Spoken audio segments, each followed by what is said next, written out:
Hello, I'm in a 2004 Volvo S40 and today I'm going to show you how to open a trunk. So first you want to make sure everything's unlocked. So you can take your key, push unlock, and actually on here too, if your key has it, there's a trunk button, so you want to push that too. Hopefully that unlocks it, opens it for you. You can also unlock everything from here.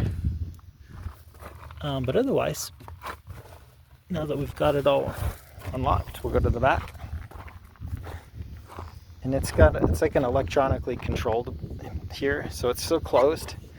So from right here, you could hear that electronic release, which opened it up. That's what the button looked like I was pushing here. And you can even see it working as I push it. Just inside that piece there, it's getting released. If you're having issues as well, like your car's completely dead, you need to get in. Since again, it's electronically controlled for the release.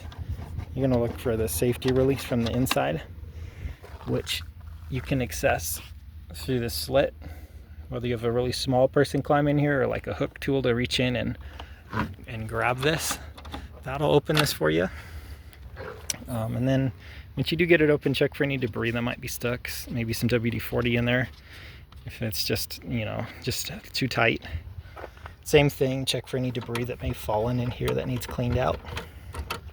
But otherwise, I hope this was helpful. Hope you have a great day.